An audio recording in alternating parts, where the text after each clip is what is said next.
And so I spent the next year just trying to figure out what I wanted to do with Top Rated MMA. And so I decided to start a podcast. I wanted to ask fighters, why do you want to get in the cage and get punched in the face? And I had no idea what I was doing. I had a bad microphone, bad camera, bad lighting. I was in a walk-in closet where I could literally touch each side of the wall. And that's where I was working from for my full-time gig and recording my podcasts. And I didn't even know to like upload my shows to Apple or Spotify at the time. I was just uploading to YouTube and then taking that link and sharing it on Facebook. I thought that was the way to go. And then someone said, well, hey, how can I listen to your show on Apple? And I was like, what the heck is that?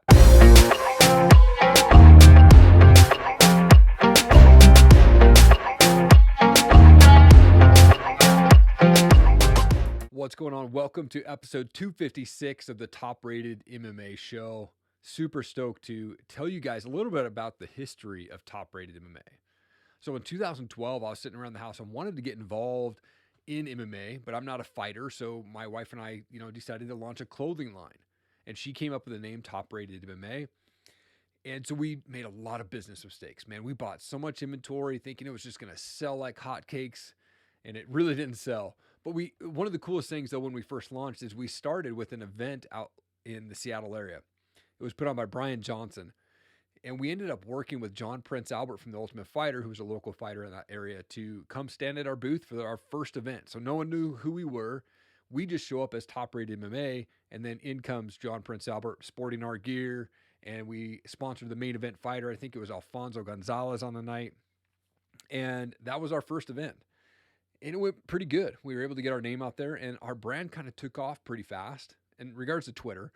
And so we started getting all of these followers, and then we started getting calls and messages from management of UFC fighters. Like I got a call from Jeremy Stevens' management team asking me if I wanted to sponsor him for a UFC event. And I was like, wow, how did you even know who I was? And they wanted $10,000 to sponsor him. Well, then the UFC wants like 50 grand just to sponsor their fighters at their event. So I was like, I couldn't do that. We started Top Rated MMA with about $5,000. And then, over the years, I did a couple more events and they weren't really wins. I kind of was like, well, these are really long events. I'm not making a lot of money. And then I decided to put it up for sale. So in 2015, I actually put an ad out in Craigslist and said, who wants to buy this company, this brand, all my equipment, and was going to sell the company. And then one guy called me up and offered me a few grand for the name and all that stuff. And it was in that call, I decided I wasn't ready to quit. And so I spent the next year just trying to figure out what I wanted to do with Top Rated MMA. And so I decided to start a podcast. I wanted to ask fighters, why do you want to get in the cage and get punched in the face? And I had no idea what I was doing. I had a bad microphone, bad camera, bad lighting. I was in a walk-in closet where I could literally touch each side of the wall. And that's where I was working from for my full-time gig and recording my podcasts. And I didn't even know to like upload my shows to Apple or Spotify at the time. I was just uploading to YouTube and then taking that link and sharing it on Facebook.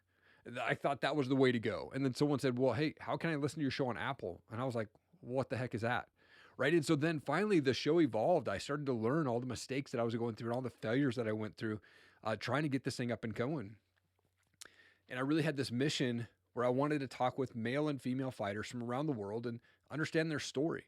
I want to know where they grew up from, where they grew up and what was childhood like? How did they get to where they're at? What's their upcoming goals? Like, how do they get to that pro level or that next level in their career?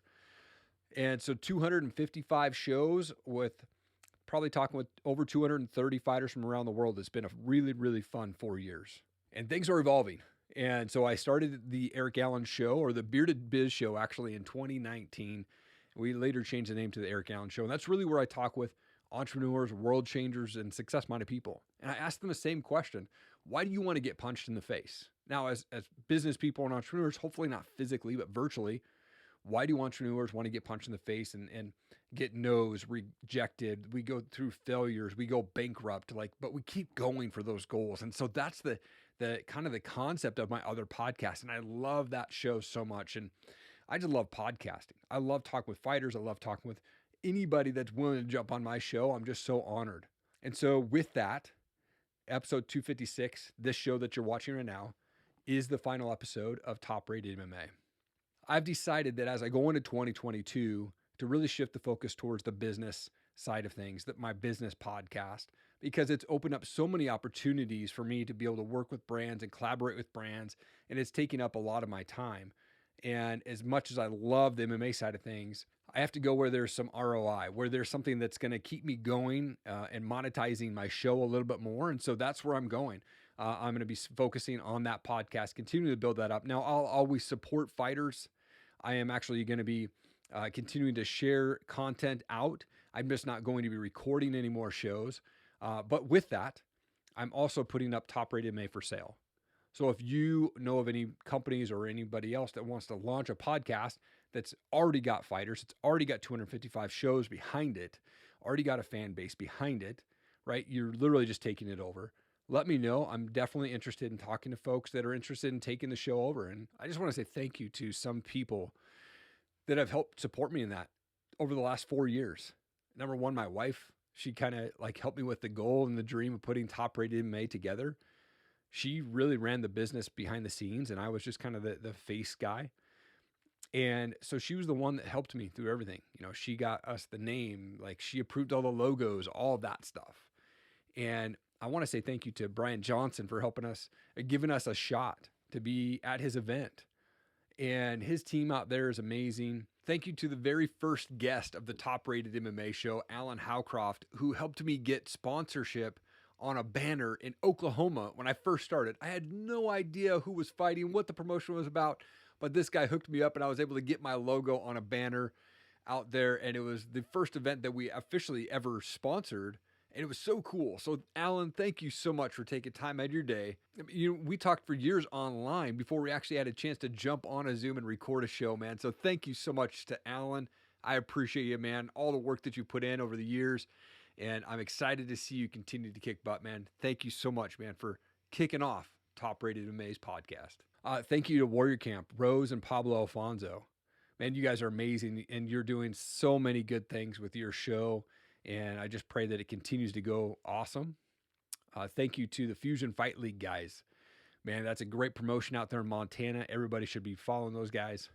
Thank you to Todd Carlson out there at Front Street Fights, man, for taking time to jump on a phone call with me a couple years back. It might not have been an impact for him on that phone call, but it was an impact for me to hear his story and what he's got going on behind the scenes of Front Street Fights and what his goal and vision was at that time. This was pre-COVID. And I'm so pumped to see them back in action. And I just want to say thank you to all the fans, the supporters, anybody that shared, retweeted, comment, shot me a DM. Thank you. Thank you to all the MMA promotions out there. Thank you to all the fighters, the coaches, everybody that reached out to me and said, hey, you should get this guy on your show, because that motivated me to go and do bigger and better shows. So thank you. Top Rated MMA will always be special to me. And I hope that it continues down the line. I hope that it continues to make an impact on fighters and promotions globally. The Top Rated MMA group on Facebook is a spot where you can go and post if you're looking for fights, or if you're a promotion looking for fighters, or if you're a brand and you want sponsors.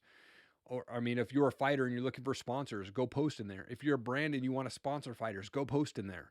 We're continuing to grow that group out there. I also got to say thank you so much to the team at Fightbook MMA. Roberto, I wouldn't be where I'm at without you, bro. I really appreciate you and all the doors and opportunities that you've given me over the years. The awards, man, it's such an honor to work with you and the team, man, because Fightbook MMA, you guys know what you're doing. And thank you so much for giving me a shot. This Idaho dude out here running podcasts and just trying to make an impact on the world, man. And you guys are doing awesome, awesome work. So I appreciate you allowing me to be part of the Fightbook MMA family for the last 4 years. Thank you so much to everybody out there watching this right now. I pray that you would just share this out, that you would make a comment. Leave me a comment below if you've watched any of our shows over the years. Like, I would love to understand, like, if you watched a show of any episode that I've released, put a comment below. I would love to hear from you and just love to connect with you. Thank you so much for that support. Thank you so much to all the MMA fighters that are out there literally putting your life on the line. Like, when you get in that cage, you never know what could happen. But you guys are out there, you're fighting. Some of you fight for free, right? And you guys are still continuing to fight for your dreams. And I'm just saying, keep changing the world, guys. Keep fighting for your dreams. Don't quit. Don't quit. Keep going. You're going to get those losses. You're going to go through those failures. but I just want to say, man, keep going. The only way that you don't get to your goal is if you quit. So just keep fighting for that. Thank you so much to everyone out there. I so appreciate you. Keep changing the world.